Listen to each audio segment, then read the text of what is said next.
Assalamualaikum warahmatullahi wabarakatuh. Nama saya Raki Fazler Fakihanto dari kelas 11 MIPA 2 ingin menjelaskan tentang peran Ki Hajar Dewantara dalam proklamasi kemerdekaan nasional. Ki Hajar Dewantara adalah pahlawan nasional sekaligus penyandang Bapak Pendidikan.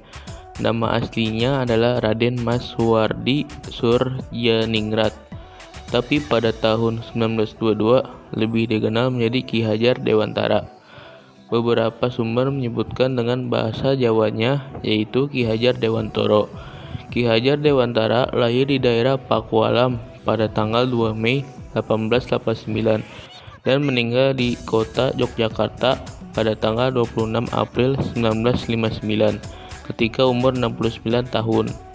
Selanjutnya, Bapak Pendidikan yang biasa dipanggil sebagai Suwardi merupakan aktivis pergerakan kemerdekaan Indonesia, politis, kolumnis, dan pelopor pendidikan bagi bumi putra Indonesia ketika Indonesia masih dikuasai oleh Hindia Belanda. Perjuangan dari masa muda.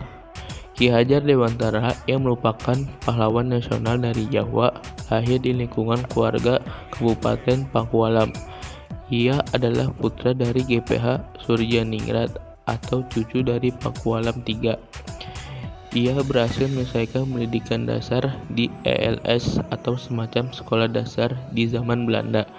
Kemudian Ki Hajar Dewantara melanjutkan studinya ke Stovia yang merupakan fakultas kedokteran khusus laki-laki setempat, namun tidak berhasil lulus karena sakit.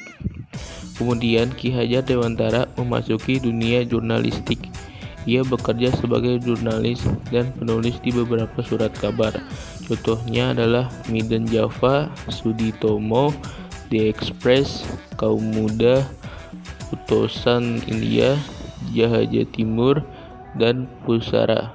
Di zamannya karirnya sebagai jurnalis Ki Hajar Dewantara termasuk sastrawan handal.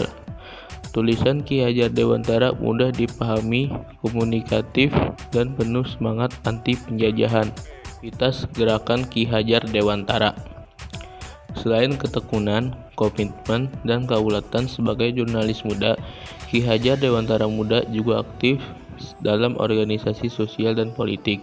Ketika Budi Utomo berdiri pada tahun 1908, Ki Hajar Dewantara bergabung dengan organisasi ini dan aktif di bagian dakwah untuk mensosialisasikan dan meningkatkan kesadaran masyarakat Indonesia, terutama orang Jawa.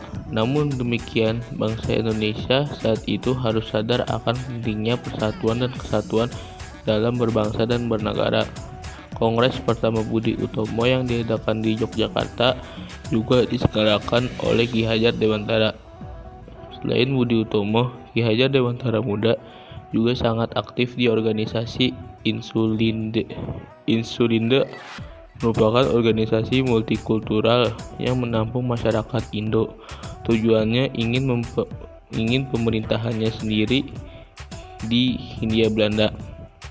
Padahal idealisme ini dipengaruhi oleh Ernest Dawes Dekker. Ernest Dawes Dekker atau yang lebih dikenal dengan nama Indonesia Danudirja Setiabudi adalah seorang keturunan asing yang menyulut semangat anti penjajahan. Kemudian saat Dawes Dekker membentuk Indis Partis, Ki Hajar Dewantara juga diajak bergabung. Pemasingan Ki Hajar Dewantara di Belanda. Saat diasingkan di Belanda, Ki Hajar Dewantara bergabung dengan organisasi yang menjadi wadah pelajar Indonesia. Organisasi tersebut bernama Indis Vereniging atau dalam bahasa Indonesia disebut Majelis Hindia.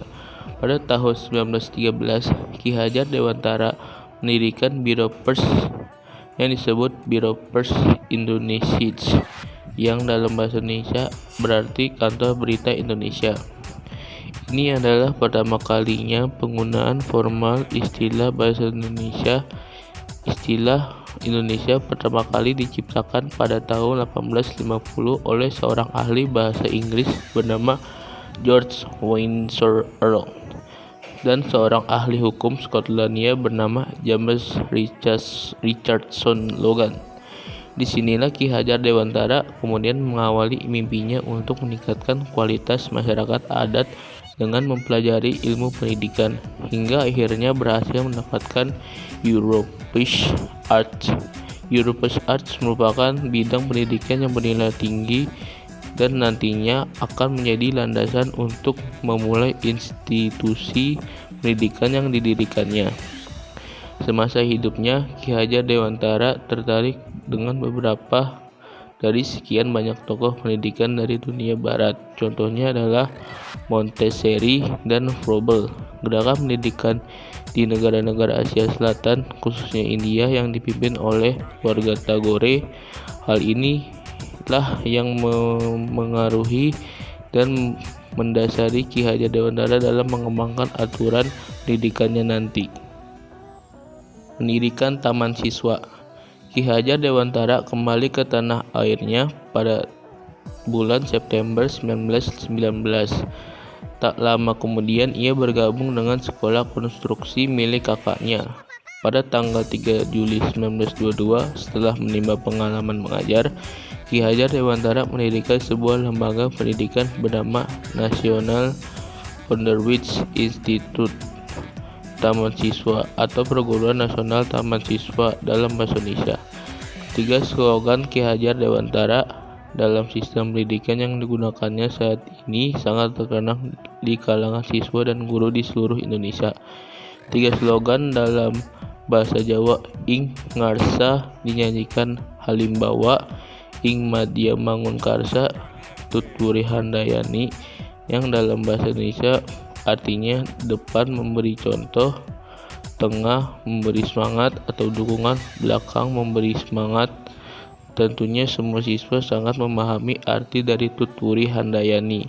Slogan tersebut masih digunakan dalam dunia pendidikan masyarakat Indonesia hingga saat ini, terutama di sekolah tinggi pelajar. Karir Ki Hajar Dewantara setelah Indonesia Merdeka. Setelah Indonesia merdeka, dalam Kabinet pertama Republik Indonesia, Ki Hajar Dewantara diangkat menjadi Menteri Pengajaran Indonesia yang pertama. Pada tahun 1959, ia mendapat gelar Doktor Kehormatan atau Doktor Honoris Causa dari Universitas Gadjah Mada. Karena Ki Hajar Dewantara sangatlah berjasa dalam merintis pendidikan umum.